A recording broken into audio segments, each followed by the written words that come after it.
Shobha Desai. Today our topic is lesson number 6 Everest के साथ मेरी भेंट। तो बच्चों, आपने हिमालय पर्वत कोई पिक्चर्स के अंदर या मूवी के अंदर या टीवी में आपने हिमालय पर्वत देखा होगा। तो हिमालय पर्वत जो हमारे भारत और नेपाल के बीच में स्थित है बॉर्डर पर, तो वो हिमालय पर्वत के बारे में आप जानते ही होंगे। तो हिमालय की जो सबसे ऊंची चोटी है, यानी कि which is the highest peak of the world, तो highest peak of the world is Mount Everest. नाम सुना होगा आपने माउंट एवरेस्ट का। तो उसकी हाइट है 8850 मीटर। तो ये हिमालय पर्वत है, वो चढ़ने के लिए बहुत ही साहस और हिम्मत चाहिए। तो ये साहस और हिम्मत से हम कठिन से कठिन काम भी बहुत आसानी से कर सकते हैं। तो ऐसा ही एक जो हिमालय पर्वत जो बचपन से सपना देखती थी, वो थी बचेंद्री पाल। तो उन्होंने बचपन से ही हिमालय पर्वत को चढ़ने के लिए सपने देखे थे और उन्होंने साहस और हिम्मत से कैसे वो काम पार किया, वो इस चैप्टर के अंदर उन्होंने अपने बायोग्राफी के अंदर लिखा हुआ है। उसमें से थोड़ा एक पार्ट कैसी उसकी यात्रा रही, वो इस लेसन के अंदर हमें दिखाया गया है। और इस चैप्टर के अंदर कौन कौन से पात्र दिए गए हैं, तो बचेंद्री पाल, कर्नल खुल्लर, दल नेता थे अंगदोर जी और लाटू, और थे सोनम फुलझर जो फोटोग्राफर थे। तो यही ये पात्र दिए गए हैं। आगे हम देखते हैं इस चैप्टर की स्टोरी, आगे देखते हैं। कर्नल खुल्लर ने साउथ कोल तक की चढ़ाई के लिए 3 शिखर दलों के 2 समूह बना दिए। मैं सुबह 4 बजे उठ गई, बर्फ पिघलाई और चाय बनाई, कुछ बिस्कुट और आधी चॉकलेट का हल्का नाश्ता कर मैं 5:30 बजे अपने तंबू से निकल पड़ी। अंगदौर जी ने मुझसे पूछा, क्या मैं उनके साथ चलना चाहूँगी? मुझे उन पर विश्वास था और साथ साथ मैं अपनी आरोहण की क्षमता और कर्मठता के बारे में भी आश्वस्त थी।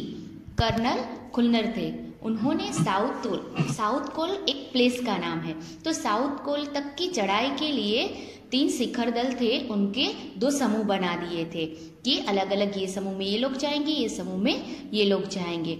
उस तरह से उन्होंने 2 समूह बना दिए थे। उसमें से जो बचेंद्री पाल है, वो बचेंद्री पाल बता रही अपने बारे में कि जब सुबह 4 बजे तो वो उठ गई और बर्फ पिघलाई और चाय बनाई कि बर्फ जो जमी हुई थी हिमालय के ऊपर, तो वो बर्फ पहले उस चाय बनाने के लिए पहले आगे जो बर्फ आसपास जमी होती है उनको पिघलाई और फिर उसने चाय बनाई अपने लिए।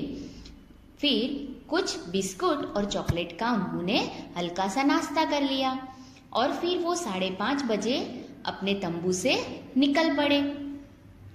अंगदौर जी थे, उनके जो दल थे, उनके नेता थे, दल के नेता थे अंगदौर जी। उन्होंने पूछा बचेंद्री पाल को कि क्या आप मेरे साथ चलना चाहोगे? तब बचेंद्री पाल थे, उनको अंगदौर जी के ऊपर बहुत ही विश्वास था कि इनके साथ साथ वो भी आरोहण का मतलब होता है कि पर्वत की चढ़ाई करना, कि आरोहण मैं इनके साथ साथ कर पाऊंगी। तो उसको बचेंद्री पाल थे, उनको अपनी क्षमता यानी कि कैपेसिटी उसके ऊपर और अपनी कर्मठता मतलब कि उसकी कर्म पर उनको ट्रस्ट था कि हाँ मैं उनके साथ साथ ये कर पाऊंगी। तो उन्होंने उनको हाँ बोल दिया। सुबह 6:20 पर जब अंगदौर जी और मैं साउथ कोल से बाहर निकले तो दिन ऊपर चढ़ आया था। हल्की हल्की हवा चल रही थी और ठंडी बहुत अधिक थी। हमने बगैर रस्सी के चढ़ाई की। अंगदौर जी एक निश्चित गति से ऊपर चढ़ते गए। मुझे भी उनके साथ चलने में कोई कठिनाइयाँ नहीं हुई। कि सुबह 6:20 हुआ था, तब उन्होंने अंगदौर जी के साथ साउथ कोल से बाहर निकले कि उन्होंने चढ़ाई शुरू कर दी थी और सुबह 6:20 हुई थी। तब वो क्या हुआ कि जो अंगदौर जी थे, उनके दल नेता, वो उनके साथ साथ बचेंद्री पाल, वो दोनों साउथ कोल जो प्लेस था उनसे बाहर निकल गए चढ़ते चढ़ते। तब तक दिन चढ़ गया था, यानी कि 6:20 को दिन चढ़ गया था, यानी कि दिन सूरज निकल आया था, उजाला हो गया था। और हल्की हल्की हवा चल रही थी और बहुत ही ठंड थी, क्योंकि हिमालय है तो हिमालय के ऊपर ऑब्वियसली बहुत ही ठंड होगी। और उन्होंने वो चढ़ाई कैसे की थी? बगैर रस्सी के, यानी कि रस्सी ली नहीं थी हाथ में। जब ट्रैकिंग करते हैं तब क्या करते हैं, हम रस्सी लेके ऊपर चढ़ते हैं ना, पर इन्होंने कुछ रस्सी बिना ही उन्होंने साउथ कोल से वो लोग बाहर निकल गए थे। और जो अंगदोर जी थे, वो अंगदोर जी एक निश्चित गति से, यानी कि जब ऐसे ट्रैकिंग वैसे कुछ करता है तो ऐसा नहीं कि कुछ मतलब स्टार्टिंग से ही भागते फिर धीरे चलते फिर भागते, ऐसा नहीं होता है। एक निश्चित गति होती कि यही स्पीड में, जब मैराथन आप देखते हो दौड़ मैराथन रेस, तो उसमें धीरे धीरे धीरे करके वो आगे बढ़ते हैं क्योंकि वो जल्दी थक ना जाए। तो जो अंगदोर जी थे वो एक निश्चित गति से ऊपर चढ़ते रहे थे। उनके साथ साथ जो बचेंद्री पाल थे वो भी चढ़ते गए थे उनके साथ साथ, पर उनको कोई कठिनाइयाँ यानी कोई ट्रबल नहीं हुआ था उनके साथ। आगे जमी हुई बर्फ की सीधी और ढलाऊ चट्टानें इतनी सख्त और बुरबुरी थी मानो शीशों की चादरें बिछी हो। हमें बर्फ काटने के लिए फावड़े का इस्तेमाल करना पड़ा कि बर्फ इतनी जमी हुई थी वहाँ कि उनकी चट्टानें बन गई थी बर्फ की, और ढलाऊ चट्टानें यानी कि ऐसे स्लैंटिंग में थी और इतनी सख्त यानी कि हार्ड थी। और बुरबुरी का मतलब होता है कि जो बर्फ होता है ना, वो ऐसे बर्फ बारिश होती है जब तब जैसे कैसे ऐसे पाउडर फॉर्म में बर्फ उड़ता है, वैसे वो बुरबुरी सी बर्फ थी। और जैसे ऐसे लगता था कि शीशे की चादर बिछी हो, जैसे कांच की चादर है वैसे ही बर्फ पूरी जगह बिछा हुआ था। तब उन्होंने क्या किया कि बर्फ काटने के लिए फावड़े यानी कि स्पेड, जो स्पेड होता है जिससे हम खुदाई करते हैं तो वो स्पेड होता है, उनको फावड़े बोलते हैं हिंदी में। तो उन्होंने फावड़े का इस्तेमाल करके बर्फ को साइड में किया। आपने कभी मूवी या कुछ देखा होगा तो आप देखते होंगे कि जो बर्फ होते हैं उनको साइड में करने के लिए फावड़ा स्पेड यूज करते हैं, तो उनसे उन्होंने बर्फ हटा दी ताकि उनको चलने में आसानी रहे। आगे 2 घंटे से कम समय में ही हम शिखर कैंप पर पहुंच गए। अंगदोर जी ने पीछे मुड़कर पूछा, क्या तुम थक गई हो? मैंने जवाब दिया, नहीं। यह सुनकर वे बहुत अधिक आश्चर्यचकित और आनंदित हुए। फिर थोड़ी चाय पीने के बाद हमने पुनः चढ़ाई शुरू की। लाटू एक नायलॉन की रस्सी लाया था। अंगदोर जी और मैं रस्सी के सहारे चढ़े, जबकि लाटू एक हाथ से रस्सी पकड़े हुए बीच में चला। तभी लाटू ने गौर किया कि मैं उन ऊंचाइयों के लिए आवश्यक 4 लीटर ऑक्सीजन की अपेक्षा कम ऑक्सीजन लगभग 2.5 लीटर प्रति मिनट के अनुपात से लेकर चढ़ रही थी। मेरे रेगुलेटर पर जैसे ही उसने ऑक्सीजन की आपूर्ति बढ़ाई, मुझे कठिन चढ़ाई आसान लगने लगी। क्या हुआ कि उन्होंने 2 घंटे से कम समय में वे शिखर कैंप पर पहुंच गए। जहां कैंप रखा था वहां कैंप पर वो शिखर पर पहुंच गए। और अंगदोर जी थे वो आगे जा रहे थे और पीछे बचेंद्री पाल जा रहे थे। तो अंगदोर जी थे जो दल नेता, उन्होंने पूछा बचेंद्री पाल को पीछे मुड़कर कि क्या तुम थक गई हो? तब जो बचेंद्री पाल थे उन्होंने जवाब दिया कि ना, मुझे थकान नहीं लगी है, मैं बराबर कंफर्टेबल ही हूँ। तब यह सुना तो वो जो दल नेता थे अंगदोर जी, वो बहुत ही आश्चर्यचकित हो गए, चौंक गए और खुश भी हुए, क्योंकि उनके वो नेता थे और उनके जो शिष्य थे वो सब ऐसे मतलब बहादुरी से वो ऐसे शिखर चढ़ रहे थे। तो उनको बहुत ही खुशी हुई कि ये थके नहीं है। और फिर उन्होंने क्या किया, वो शिखर पर चाय पी, थोड़ी देर चाय पी और चाय पीने के बाद उन्होंने पुनः चढ़ाई शुरू कर दी। वहां एक लाटू एक नायलॉन की रस्सी लाया था। लाटू एक पर्सन का नाम है, तो लाटू एक नायलॉन की रस्सी थी। अभी तक तो वो रस्सी के बिना ही चढ़ रहे थे, अब वो लाटू एक नायलॉन की रस्सी लाया था। तो वो रस्सी से अंगदोर जी और जो बचेंद्री पाल थे वो दोनों वो रस्सी को पकड़कर ऊपर चढ़ने लगे।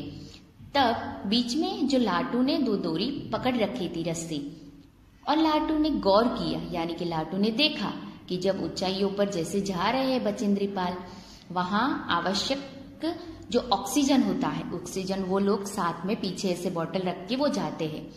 तो जो ऑक्सीजन है उनकी मात्रा सेटिंग करनी पड़ती है। तो ऑक्सीजन की मात्रा वहां 4 लीटर प्रति मिनट, यानी कि 1 मिनट में 4 लीटर ऑक्सीजन चाहिए। पर जो बचेंद्री पाल था उनका जो रेगुलेटर था उसमें ऑक्सीजन कितना सेट किया हुआ था कि 2.5 लीटर प्रति मिनट, यानी कि प्रति मिनट 1 मिनट में 2.5 लीटर ऑक्सीजन मिल रहा था। तो ऑक्सीजन अगर हम कम मिलता है, अगर जैसे जैसे जितने ऊपर ऊपर हम चढ़ाई करते हैं तो जितने ऊपर जाते हैं उसमें हवा पतली होती है, तो पतली हवा हमें सांस में लेने में बहुत प्रॉब्लम होती है। तो जो बचेंद्री पाल थी उनको ऑक्सीजन नहीं मिला, क्योंकि ऊपर जैसे जैसे जाते उसमें ऑक्सीजन कम होता जाता है। तो बचेंद्री पाल को प्रति मिनट 2.5 लीटर ही ऑक्सीजन मिलता था। तो जो लाटू था उन्होंने वो देखा, गौर किया कि इनको ये 2.5 लीटर ऑक्सीजन ही मिल रहा है। तो उन्होंने क्या किया, उनके रेगुलेटर थे, बचेंद्री पाल के रेगुलेटर से ऑक्सीजन की आपूर्ति बढ़ा दी, 4 लीटर की कर दी प्रति मिनट। तो जैसे उनको 4 लीटर ऑक्सीजन मिलने लगी तो बचेंद्री पाल की जो चढ़ाई थी वो ऐसे आसान बनने लगी, वो आसानी से चढ़ने लगी, क्योंकि उनको अब ऑक्सीजन सही मात्रा में मिल रहा था। आगे दक्षिणी शिखर के ऊपर हवा की गति बढ़ गई थी। उस ऊंचाई पर तेज हवा के झोंके भूरभूरे बर्फ के कणों को चारों तरफ उड़ा रहे थे, जिससे दृश्यता विजिबिलिटी नहीं के बराबर हो गई थी। मैंने देखा कि केवल थोड़ी देर के बाद कोई ऊंची चढ़ाई नहीं है, ढलान एकदम सीधी हो गई है। मेरी सांस मानो रुक गई थी। मुझे लगा कि सफलता बहुत नजदीक है।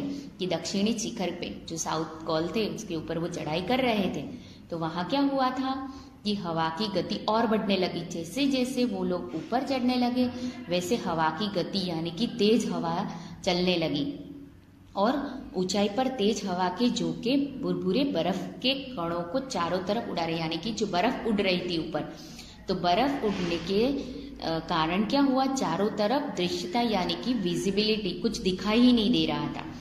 पूरा बर्फ, जैसे बहुत बारिश होती है तो फूक की वजह से कुछ दिखता नहीं है, वैसे जैसे जैसे वो लोग ऊपर चढ़ते गए वैसे वैसे बहुत बारिश हो रही थी बर्फ की। तो वो बारिश के अंदर बर्फ उड़ रहा था, तो वो बुरबुरे से बर्फ में उनको कुछ दिखाई ही नहीं दे रहा था। फिर क्या हुआ, तो थोड़ी देर के बाद उन्होंने जैसे ऊपर ऊपर चढ़ते गए तब देखा कि ढलान एकदम सीधी हो गई थी, एकदम सीधा रास्ता आ गया था, और उनकी सांस भी रुक गई थी क्योंकि वो बहुत ही ऊपर चढ़ गए थे। और तब उनको लगा कि अब मेरी सफलता बहुत ही नजदीक है, यानी कि मुझे जिस पे जाना था, जो शिखर पे, वहीं मैं पहुंचने आई हूँ। 23 मई 1984 के दिन दोपहर के 1:07 पर मैं एवरेस्ट की चोटी पर खड़ी थी। एवरेस्ट की चोटी पर पहुंचने वाली मैं प्रथम भारतीय महिला थी। एवरेस्ट की चोटी पर इतनी जगह नहीं थी कि 2 व्यक्ति साथ साथ खड़े हो सके। चारों तरफ हजारों मीटर लंबी सीधी ढलान को देखते हुए हमारे सामने मुख्य प्रश्न सुरक्षा का था। हमने फावड़े से पहले बर्फ की खुदाई कर अपने आप को सुरक्षित रूप से स्थिर किया। इसके बाद मैं अपने घुटनों के बल पर बैठी। बर्फ पर अपना माथा टेक कर मैंने सागरमाथा के ताज का चुंबन लिया। बिना उठे ही मैंने अपने थैले से हनुमान चालीसा और दुर्गा माँ का चित्र निकाला। इन्हें अपने साथ लाए, लाल कपड़े में लपेटा और छोटी सी पूजा करके इनको बर्फ में दबा दिया। उठकर मैं अपने दल नेता अंगदौर जी के प्रति आदर भाव से झुकी। उन्होंने मुझे गले से लगाया। कुछ देर बाद सोनम पुलजर पहुंचे और उन्होंने हमारे फोटो लिए। यहाँ की दिखाया गया है कि जब 23 मई 1984 के दिन दोपहर का समय था, यानी कि नून का टाइम था और टाइम हुआ था 1:07। तब जो बचेंद्री पाल थे वो जो माउंट एवरेस्ट है उनकी चोटी पर खड़ी थी, यानी कि उनको जहाँ पहुँचना था सबसे टॉप प्लेस पर, वहाँ वो पहुँच चुकी थी। और माउंट एवरेस्ट पर चढ़ने वाली सबसे पहली भारतीय महिला थी। भारत में से जो महिला गई थी सबसे पहले वो थी बचेंद्री पाल। तो एवरेस्ट की जो चोटी यानी कि सबसे टॉप प्लेस है, वहाँ जाकर वो खड़ी तो वहाँ इतनी जगह ही नहीं थी कि वहाँ 2 व्यक्ति एक साथ खड़े हो सके। तो और चारों तरफ हजारों मीटर सीधी ढलान को देखते हुए, क्योंकि सबसे ऊपर रहता है तो ऐसे स्लेंटिंग प्लेस होता है तो वहां से गिरने का बहुत ही डर रहता है। तो इसीलिए जो बचेंद्री पाल थे उन्होंने ऊपर जाके देखा तो वहां 2 व्यक्ति साथ साथ खड़े नहीं रह सकते थे। इसलिए उन्होंने पहले, उनको प्रश्न हुआ कि सबसे पहले हमारी सुरक्षा करें।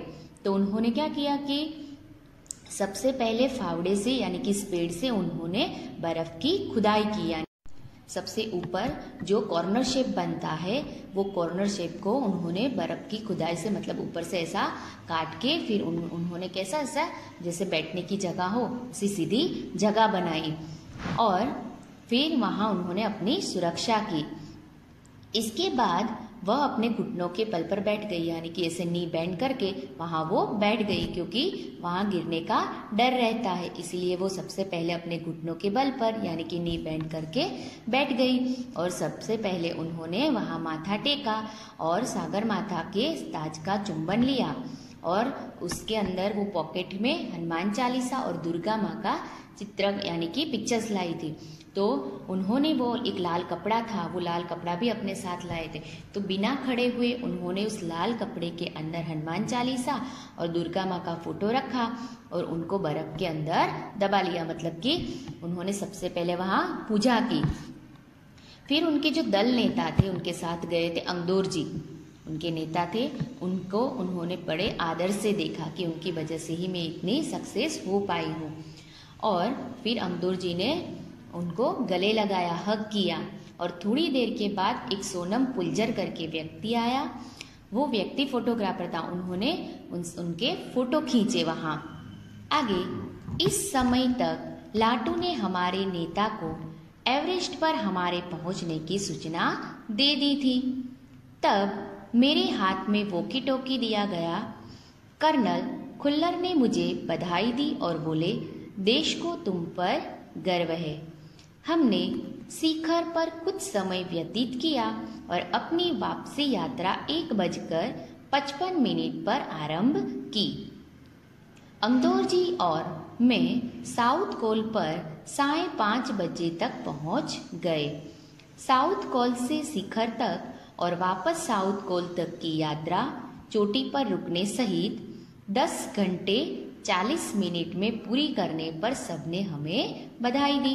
तो यहाँ पैराग्राफ में बताया गया है कि जो बचेंद्री पाल थे वो बता रहे हैं कि जो लाटू था ना बीच में, वो रस्सी पकड़ के खड़ा रहा था, वो लाटू ने जो उनके नेता थे, कर्नल थे खुल्लर, उनको मैसेज पहुंचा दिया कि ये लोग एवरेस्ट की चोटी पर यानी कि टॉप प्लेस पर पहुंच गए हैं और वहाँ उन्होंने अपना झंडा फहरा दिया है। तो उन्होंने जो नेता थे खुल्लर कर्नल, उनको वहाँ के मैसेज पहुंचा दिए। तो फिर कर्नल को और फिर उनको वॉकी टॉकी दिया गया, जो बात करने के लिए आता है ना वॉकी टॉकी, वो दिया बचेंद्री पाल को।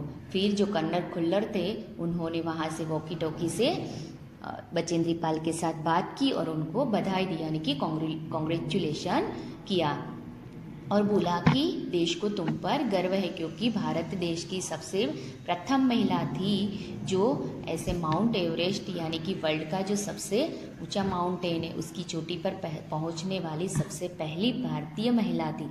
इसलिए उन्होंने बताया कि देश को तुम पर गर्व है। और वहाँ उस टाइम उन्होंने थोड़ा समय व्यतीत किया, यानी कि थोड़े समय वो रुके और फिर उन्होंने वापसी यात्रा स्टार्ट की, यानी कि वो वापस आने का स्टार्ट कर रहे थे। तब क्या टाइम हुआ था कि 1:55। वो कितने बजे पहुंचे थे वहाँ? तो 1:07 पर पहुंचे थे। फिर थोड़ा टाइम ऐसे पूजा की फोटो खींचा, फिर कर्नल खुल्लर के साथ बातचीत की और थोड़ा समय वहाँ व्यतीत किया और वापस वो 1:55 पर वापस यात्रा शुरू कर दी, आरंभ की। और जो अंगदोर जी और वो बचेंद्री पाल थे, उन्होंने साउथ कोल पर 5:30 बजे यानी कि शाम को 5 बजे तक वो वहाँ साउथ कोल पर पहुँच चुके थे। तो साउथ कोल से शिखर तक, यानी कि साउथ कोल से उन्होंने स्टार्ट किया था, तो साउथ कोल से शिखर तक और वापस साउथ कोल तक जो पहुँचे वो यात्रा कितने घंटे की थी? 10 घंटे और 40 मिनट की। इतना पूरा सफ़र जिन्होंने स्टार्ट किया था, टेंट से निकलकर ऊपर चोटी तक पहुँचे और चोटी से वापस जो साउथ कोल पर पहुँचे उसका टाइम हुआ था 10 घंटे और 40 मिनट में पूरी करके उन सब ने जो वापस आए तो सबने उनको बधाई दी थी, कॉन्ग्रेचुलेशन कहा था कि इतने कम समय में आप इतनी लंबी यात्रा पार करके आए। आगे, मैं जब अपने तंबू में लौट रही थी, मैंने मेजर कुमार को कर्नल खुल्लर से वायरलेस पर बात करते सुना। आप विश्वास करें या ना करें, श्रीमान बचेंद्री केवल 3 घंटे में ही नीचे वापस आ गई है और वह उतनी ही चुस्त दिख रही है जितनी वह आज सुबह चढ़ाई शुरू करने से पहले थी। बचेंद्री पाल ने बताया कि जब वो वापस अपने तंबू में गई तब जो मेजर कुमार को कर्नल खुल्लर बता, एक मेजर थे कुमार करके, तो जो कर्नल थे खुल्लर जो उनके साथ थे वो उन्होंने बताया मेजर कुमार को कि वायरलेस से, यानी कि जो मोबाइल आता है ना वायरलेस, तो उनसे बात की कि जो आप विश्वास करें कि ना करें कि जो श्रीमान बचेंद्री पाल है उन्होंने केवल 3 घंटे में वो वापस आ गई है। क्योंकि 3 घंटे क्यों? क्योंकि वो बीच का जो साउथ कोल की थी यात्रा वो कट करके जो माउंट एवरेस्ट पर चढ़ाई शुरू की थी वो 3 घंटे में उसकी ख़त्म हुई थी। साउथ कोल का प्लेस निकाल के बात करें तो माउंट एवरेस्ट पर उन्होंने चढ़ाई शुरू की, वहाँ से चोटी तक पहुँचने और वापस रिटर्न हुए, नीचे आए, तब तक वो 3 घंटे में उन्होंने चढ़ाई ख़त्म कर दी थी। और इतनी चुस्त दिख रही थी कि जैसे सुबह वो गए उतने ही चुस्त वो वापस, यानी कि उनके फेस पर थकान नहीं दिख रही थी। तो ये सब मैसेज वो कर्नल कुमार को, यानी कि मेजर कुमार थे, उनको बता रहे थे। मुझे पर्वतारोहण में श्रेष्ठता के लिए भारतीय पर्वतारोहण संघ का प्रतिष्ठित स्वर्ण पदक तथा अन्य अनेक सम्मान और पुरस्कार प्रदान किए गए। पद्मश्री और प्रतिष्ठित अर्जुन पुरस्कार की घोषणा की गई। सबके आकर्षण और सम्मान का केंद्र होना मुझे बहुत अच्छा लगा कि जब इन्होंने पर्वतारोहण किया तो पर्वतारोहण की श्रेष्ठता के लिए उनको जो भारतीय पर्वतारोहण का संघ होता है उन्होंने उनको सम्मानित किया स्वर्ण पदक की, यानी कि गोल्ड मेडल से उनको सम्मानित किया। और अन्य सम्मान और पुरस्कार भी उनको, यानी कि अन्य और भी उनको पुरस्कार दिए और बहुत सारा सम्मान दिया और पद्मश्री अवार्ड दिया और अर्जुन पुरस्कार की घोषणा की गई। मतलब पद्मश्री और अर्जुन पुरस्कार जो अवार्ड्स के नाम है, पद्मश्री और अर्जुन पुरस्कार, उनकी घोषणा की गई, यानी कि उनको वही अवार्ड मिलने वाले थे। और सबका ऐसे आकर्षण का केंद्र बन के, यानी कि सब उसकी प्रेज करने लगे, तारीफ करने लगे और सब उनको ऐसे सब न्यूज़ में सब जगह उनकी फ़ोटो, और ऐसा इतना बड़ा सक्सेस उन्होंने प्राप्त किया था। तो वह सक्सेस और सम्मान पाकर वो बहुत ही खुश थे। तो यहाँ हमने इस चैप्टर के अंदर पूरे जो बचेंद्री पाल का जो पर्वतारोहण का जो था यात्रा वो पूरी उन्होंने अपने वर्ड्स में बताई गई थी। उनका यह एक छोटा सा पार्ट हमने देखा। I hope you all understood this chapter very well. Thank you. Have a nice day.